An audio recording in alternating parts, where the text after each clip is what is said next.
So we'll start with NEET level questions from today. NEET level in the sense previously asked in NEET exam. And as usual, जो हमारे पिछले set में questions हो गए हैं, those will be skipped here. In Young's double slit experiment, the slits are 2 mm apart. तो आपको small d की वैल्यू बता दी है 2 mm, मतलब 2 into 10 power -3. वैसे जरूरत नहीं है because answer is also in mm. तो विल सी इफ रिक्वायर्ड. आगे बोला है and are eliminated by photons of 2 wavelength. तो सेम अरेंजमेंट है, दिस इज इंपॉर्टेंट. स्क्रीन आपके पास है, ये सेंटर ऑफ द स्क्रीन है, देन आपके पास स्लिट है, ओके और यहाँ पे ये slit S1 and slit S2, S1 and S2. इसमें जो डिस्टेंस है slit to slit that is small d. सिर्फ 2 सोर्सेज आपने यूज किए. एक आपने यूज किया 12,000 एंगस्ट्रॉम का और दूसरा आपने यूज किया 10,000 एंगस्ट्रॉम का, राइट. आगे पूछा है at what minimum distance from the common central bright fringe on the screen 2 metre from the slit, मतलब capital D is 2 metre, right. Will a bright fringe from one interference pattern coincide with a bright fringe from the other? पहली चीज आपको ये समझनी है कि दोनों ही cases में सेंटर पे बनेगा ब्राइट. सिर्फ क्या है डिफरेंस, क्या है वेवलेंथ का. Do you remember fringe width is directly proportional to wavelength. जितना वेवलेंथ ज्यादा उतना फ्रिंज विड्थ ज्यादा. तो जो पहला पैटर्न बनेगा, पहला पैटर्न उसका वेवलेंथ कितना है 12,000, तो पहले पैटर्न का फ्रिंज विड्थ ज्यादा होगा. तो आई एम शोइंग हियर, ये एक फ्रिंज विड्थ बता रहा हूं मैं. This is fringe width of the first pattern and as I told you पहला जो पैटर्न है उसका विड्थ ज्यादा होगा. Why? Because wavelength is more. Good. And then what you have is दूसरा 10,000 है. 10,000 है, इसका मतलब बेसिकली इसका जो फ्रिंज विड्थ है वो थोड़ा कम होने वाला है. तो इसका जो फ्रिंज विड्थ है वो थोड़ा सा कम होगा. तो I will show that here, यहाँ दिखा देते हैं उसको. तो this is how it is, correct. तो सेंटर पे तो दोनों के दोनों ब्राइट होंगे. उसके बाद what will you have is, इसके बाद आपको मिलेगा, अब एज यू रिमेंबर, अब इसके बाद ओवरलैपिंग मे भी होगा, मे भी नहीं होगा. सो मे और मे नॉट बी. तो हो भी सकता है या नहीं भी हो सकता है, ऐसा होगा. शिफ्टेड, लिटिल बिट शिफ्टेड हो सकता है, फाइन. मैं एक काम करता हूं, ये जो सेंटर है ना, I will show it over here. मैं इसको यहां दिखा देता हूं क्योंकि नीचे हम दिखाने नहीं वाले. We are showing only one side. Then उसके बाद ऐसा एक पॉइंट वापस आएगा जहां पे आपको फिर से what you will get is overlapping. Do not get confused. ऐसा नहीं बोल रहा हूं मैं ऐसा बिल्कुल नहीं बोल रहा हूं कि third bright fringe of first wavelength and third bright fringe of second wavelength will overlap. No, I am just saying कि कोई एक पॉइंट ऐसा आएगा जहां पे N1 bright fringe of λ1 and N2 bright fringe of λ2 will again overlap. Good. तो ये याद रखना, मैं लिख देता हूं यहाँ पे.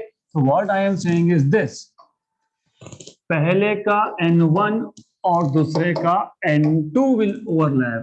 N1 and N2 will overlap. और आपको ये याद होगा दोनों के लिए स्लिट्स सेम है, मतलब D सेम है. दोनों के लिए स्लिट टू स्क्रीन डिस्टेंस भी सेम है. तो दोनों जिस पॉइंट पे ओवरलैप होंगे तो पार्ट डिफरेंस भी सेम होगा. मतलब path difference for first will be equal to path difference for second. Clear यहां तक? What is path difference? N1 λ1 equal to N2 λ2. और मैं N1 λ1 N2 λ2 क्यों लिख रहा हूं? क्योंकि किसकी बात की है? ब्राइट. बोला है क्या? Bright fringe. तो पार्ट डिफरेंस में किसका कंडीशन लोगे? ब्राइट का. What is condition for bright? N λ. Clear यहां तक? From here you will get n1 by n2 equal to lambda 2 by lambda 1. What is lambda 2? 10,000 angstrom, of course, and 12,000. Cancel and cancel. What is 10 by 12? 5 by 6. So what you have is n1 by n2 equal to 5 by 6, and therefore n1 equal to 5 and n2 equal to 6. मतलब पहले का fifth, क्योंकि पहले का fifth ही होना चाहिए ना, क्योंकि पहले का फ्रिंज विड्थ ज्यादा है, जिसका विड्थ ज्यादा है गिवन डिस्टेंस में उसके कम फ्रिंजेस एडजस्ट होने वाले हैं, और जिसका विड्थ कम है उसके ज्यादा फ्रिंजेस होंगे, तो करेक्ट है। तो n1 is 5 and n2 is 6। आपको क्या फाइंड करना था? आपको पता कि मिनिमम कितना डिस्टेंस है ना, एट व्हाट मिनिमम डिस्टेंस। ऐसा क्यों बोला है? क्योंकि देखो अब ये पहली बार हुआ, this is the first time when you have overlapping, है ना, तो you are being asked what is x minimum. It doesn't mean कि इसके बाद नहीं होगा, इसके बाद भी होगा, तो you are suppose to find out minimum. तो मिनिमम डिस्टेंस, और देखो द आइडिया इज जहां पे ओवरलैपिंग हुआ वहां पे पहले का भी तो ब्राइट है ना, किस पॉइंट पे ओवरलैपिंग हुआ? यहाँ पे P पॉइंट पे। तो इस P पॉइंट पे जहां पे ओवरलैपिंग हुआ वहां पे पहले वेवलेंथ का भी ब्राइट है, तो मिनिमम डिस्टेंस मतलब क्या पूछ रहे हैं आपसे वो? What is the distance from the centre of the screen to this point P which is also bright fringe of which bright fringe? Fifth bright fringe, किसका? Of first pattern। मतलब they are actually asking you घुमा फिरा के x minimum is, और तो पता ही है, अभी तो आपने लिखा, do you remember कहाँ ब्राइट बनता है? n lambda d by small d, correct. तो यहाँ पे क्या लिखोगे? n1 lambda 1 d by small d। अभी भी जिनको समझ में नहीं आया, और एक बार ध्यान दो, क्वेश्चन समझेगा तो समझ में आएगा करना क्या है। द थिंग इज सारा सेटअप सेम, स्क्रीन भी वही, स्लिट्स भी वही, सिर्फ इसके पीछे जो दो सोर्सेस है ना वो लगा दिए। एक का वेवलेंथ है 12,000, एक का वेवलेंथ है 10,000। तो 12,000 वेवलेंथ का जो सोर्स होगा वो एक पैटर्न बनाएगा, क्योंकि 12,000 वेवलेंथ ये ज्यादा है तो उसका जो फ्रिंज का विड्थ होगा वो भी ज्यादा होगा। और जो 10,000 एंगस्ट्रॉम का जो वेवलेंथ है उसका अलग से पैटर्न बनेगा, उसका फ्रिंज का विड्थ कम होगा। सेंटर पे तो दोनों के दोनों ब्राइट बनने वाले हैं, पता ही है, वो तो कंडीशन है। उसके बाद एक पोजीशन ऐसा वापस आएगा जहां पे पहले इंटरफेरेंस का और दूसरे इंटरफेरेंस पैटर्न का ब्राइट फ्रिंज विल ओवरलैप। पूछा है कितने डिस्टेंस पे, कहां से? सेंटर ऑफ द स्क्रीन से। From where? From common central bright fringe, मतलब कहां से? सेंटर ऑफ द स्क्रीन से। क्लियर यहां तक? अब इसको सॉल्व कैसे करेंगे? क्योंकि सेटअप सेम था मतलब उस पॉइंट तक अगर वेवलेंथ 1 को जाना है और वेवलेंथ 2 को जाना है तो दोनों के दोनों का पार्ट डिफरेंस क्या होगा? सेम। मतलब दोनों के लिए S1P और S2P क्या होगा? Same. What is path difference? S2P minus S1P। तो दोनों का पार्ट डिफरेंस क्या होगा? सेम। अगर पार्ट डिफरेंस सेम होगा तो डेल्टा 1 इक्वल टू डेल्टा 2, लेकिन पार्ट डिफरेंस किसका? ब्राइट फ्रिंज का। ब्राइट फ्रिंज का पार्ट डिफरेंस कितना होता है? n lambda. तो n1 lambda 1 equal to n2 lambda 2। तो आपको मिल गया यहाँ से n1 equal to 5 and n2 equal to 6।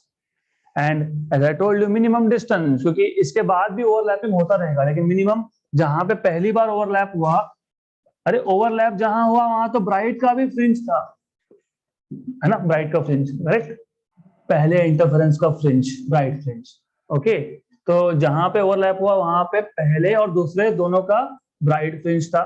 तो कर लो n1 lambda 1 d by d। What is n1? 5। What is lambda 1? कितना? 12,000। ओके, बस 12,000 एंगस्ट्रॉम को मीटर में कन्वर्ट करना है। कैपिटल डी कितना है? 2 मीटर है। 2 मीटर है कि नहीं? स्मॉल डी कितना है? 2 mm है। mm मतलब 10 power minus 3। Cancel.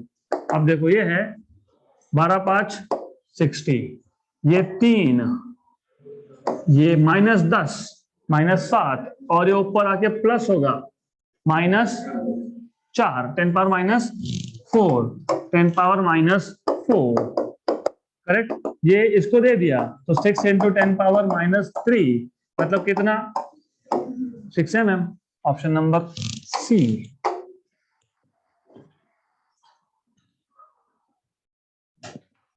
Next question, in a double slit experiment the two slits are 1 mm apart and the screen is placed at 1 meter away, placed 1 meter away. Monochromatic light of wavelength 500 nanometer is used.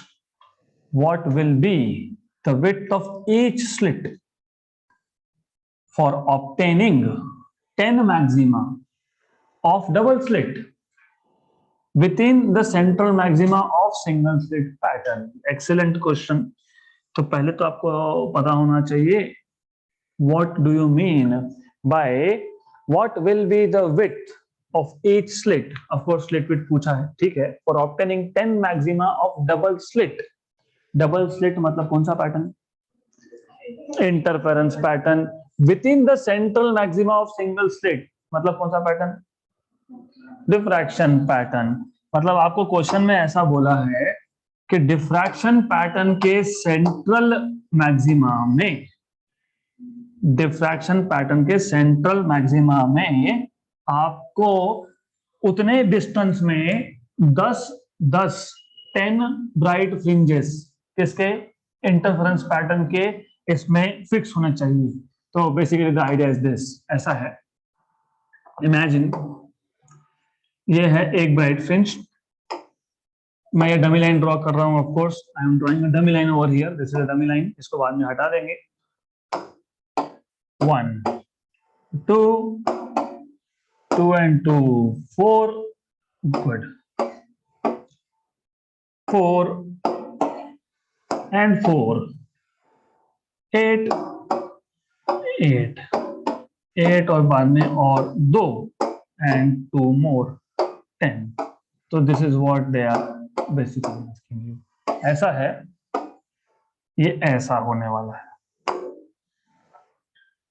तो interference के 10 bright fringe ने जितना distance cover किया है, जितना reason occupy किया है, उतना ही डिस्टेंस सेंट्रल मतलब प्रिंसिपल मैक्सिमा ने किसके, डिफ्रैक्शन पैटर्न के। तो in short what they are trying to tell you is 10 times of fringe width. किसका फ्रिंज विड्थ, इंटरफेरेंस पैटर्न का, equal to width of central maximum. अब आप बोलोगे ऐसा कैसा 10 टाइम्स ऑफ फ्रिंज विड्थ, अरे 10 ब्राइट फ्रिंजेस एडजस्ट होना मतलब 10 फ्रिंज एडजस्ट होना। तो 10 fringe width equal to width of central maxima. Do you remember fringe width का formula, lambda capital D by small d, where small d is distance between the two slits, right. मतलब ऐसा है, वो आपके पास 2 slit है, ऐसा है, something like that. Okay, तो जस्ट अ मिनट, थोड़ा इसको और ब्रॉड कर लेते हैं तो ज्यादा अच्छे से समझेगा।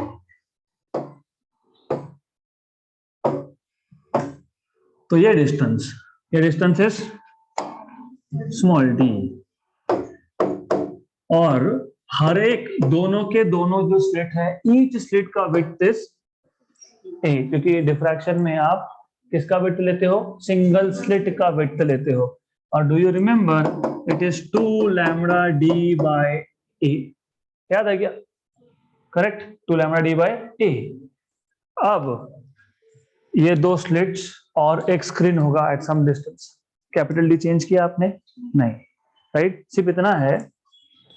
What they are trying to tell you, imagination, कि आपके पास लाइट दोनों स्लिट्स में से जा रहा था, स्क्रीन भी वही था, उस स्क्रीन पे इंटरफेरेंस पैटर्न भी बना, और लाइट इंडिविजुअली हर एक स्लिट से भी जाएगा ही। तो जब सिंगल ईच स्लिट से जब लाइट पास होगा तो हर एक स्लिट अपना डिफ्रैक्शन पैटर्न भी उसी स्क्रीन पे बनाएगा।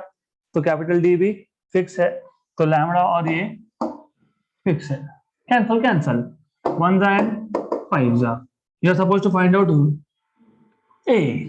तो a equal to b by 5। d कितना दिया है 1 mm, 1 mm, मैंने mm को चेंज नहीं किया क्योंकि सब आंसर mm में है. What is 1/5?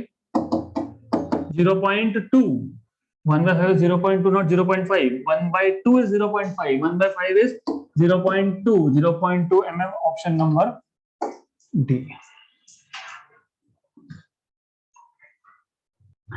Next question.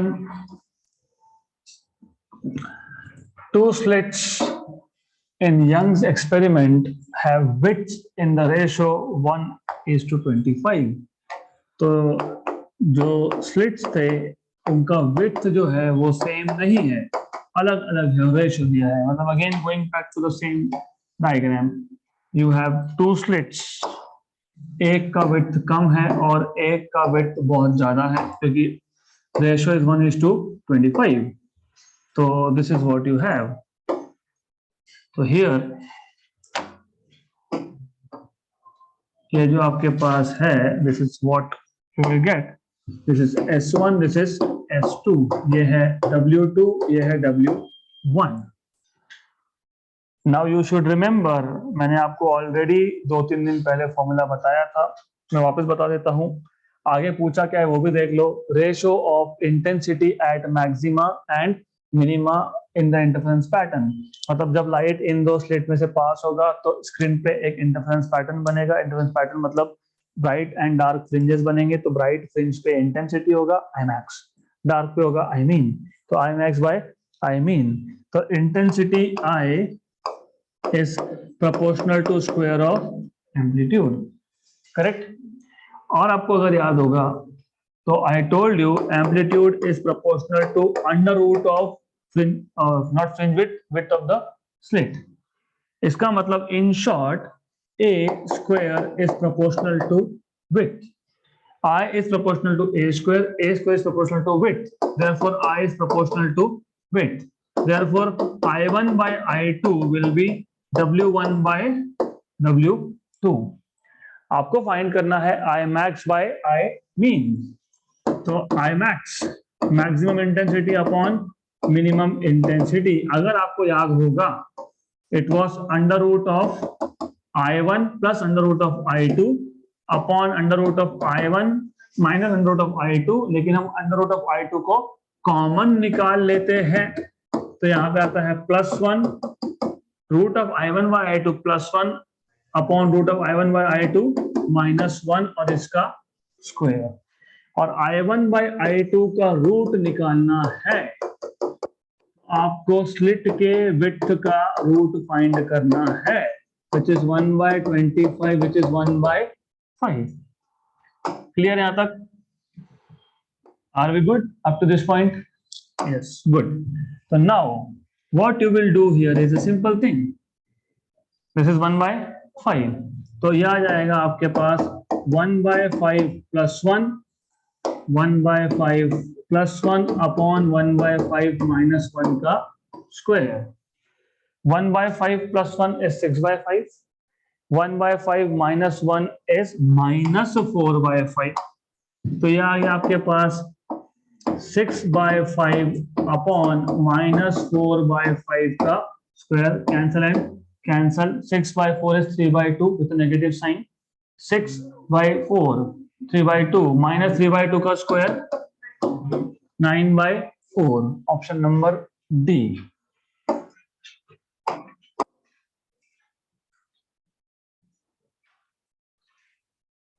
Next question.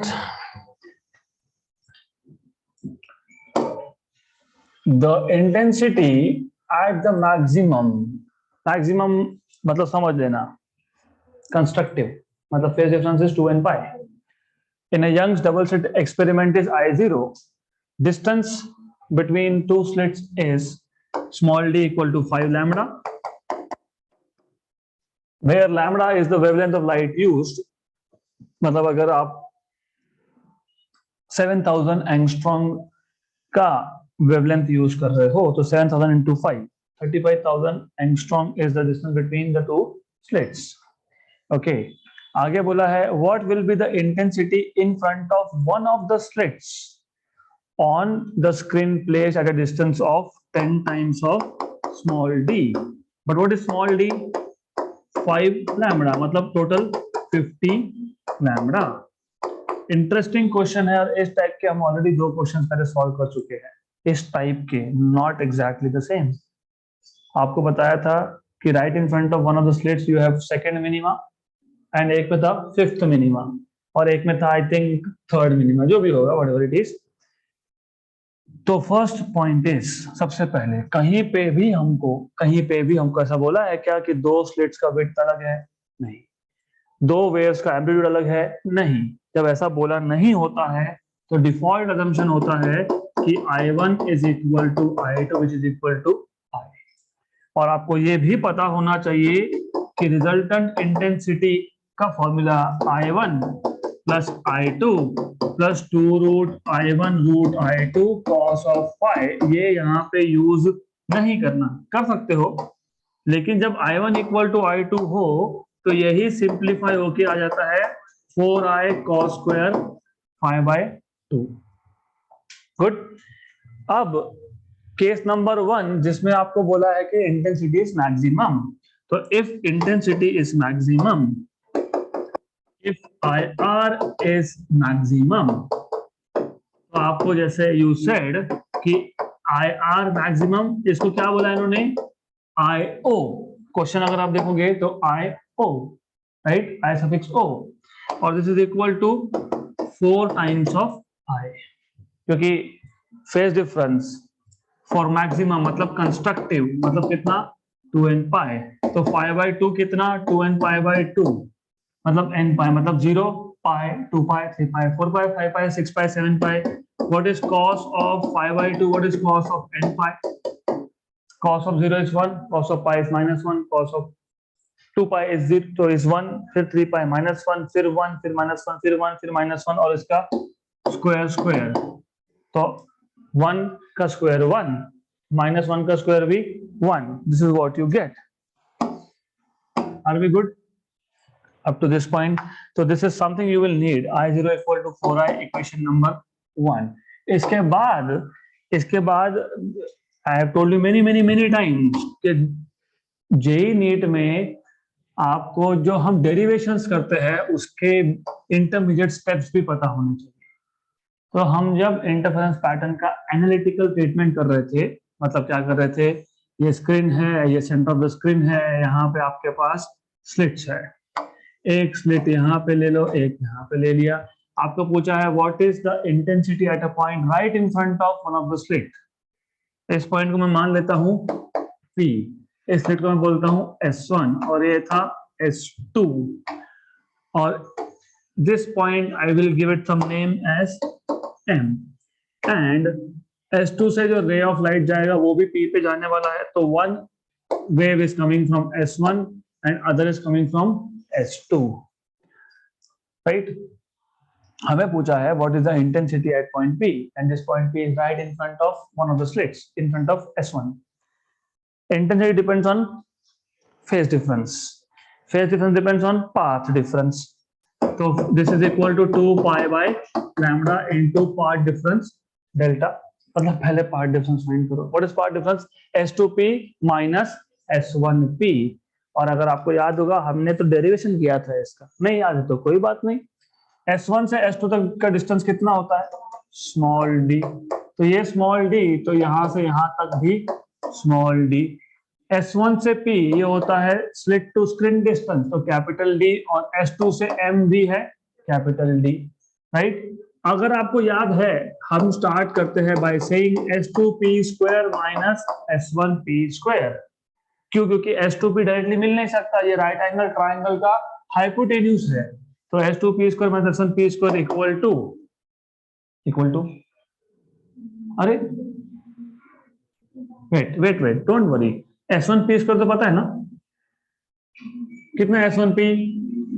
D, तो कैपिटल D का स्क्वायर। S2P, अरे ये कैपिटल D, ये साइड स्मॉल d, ये right angle triangle, hypotenuse is one side square plus other side square. Good, clear? Rather clear. But a square minus b square, a minus b into a plus b, और यहाँ पे D square plus D square minus D square, capital D square हो गया cancel, तो क्या बचा small D square. Then हमको क्या चाहिए, पाथ डिफरेंस। पाथ डिफरेंस क्या है, S2P माइनस S1P। तो ये जो S2P प्लस S1P है, इसको कर दिया डिवाइड, और हमने ऐसा क्लियरली लिखा था, ओनली फॉर, याद होगा, only for right hand side S2P can be taken approximately equal to S1P, that is equal to capital D, क्योंकि normally to have a well defined interference pattern the screen is at very large distance, तो जो S2P है और जो S1P है they become equal। लेकिन left hand side पे डाल दिया ना तो गए path difference zero. Path difference zero मतलब कंस्ट्रक्टिव, मतलब पूरे के पूरे स्क्रीन आपको ब्राइट दिखनी चाहिए फिर। So you need to know this only for right hand side of the equation. So what you will get here is this. तो आपको मिल गया S2P minus S1P पर ये क्या था? What is this? Delta. S2P minus S1P is path का difference D square upon capital D plus capital, नहीं capital plus capital, S2P plus S1P is capital D and capital D, हमने बोला है वहां पे, बोला है कि नहीं, बोला है, यस। तो we will get this as, क्या मिलेगा, ये d square by 2D, but phase difference pi अभी अभी लिखा था 2 pi by lambda into path का डिफरेंस, तो phase difference is 2 pi by lambda into path का डिफरेंस is d square by 2D, d square by 2D। But do you remember small d's 5 lambda का स्क्वायर 25 lambda स्क्वायर 2 और capital D 50 lambda, 50 lambda। Okay, तो नीचे lambda और lambda lambda square और ऊपर cancel, नीचे 100 है, ऊपर 25 है, 1 जा एंड 4 जा, 1 जा एंड 2 जा, तो phase difference at point P is pi by 2। Phase difference मिल गया तो इंटेंसिटी मिल जाएगा, therefore resultant intensity IR is 4I cos square of pi by 2, but ये 4I, what is 4I? I0 cos square phi, what is phi? Pi by 2, pi by 2 by 2, अगर ये by 2 नहीं लिखा तो गए 0, क्योंकि cos square pi by 2 मतलब 90 is 0, हाँ तो by 2 करना पड़ेगा, cos square pi by 4 मतलब 45, what is cos 45? 1 by root 2 उसका स्क्वायर, 1 by root 2 का स्क्वायर 1 by 2, तो resultant intensity at that point is I0 by 2, option number D।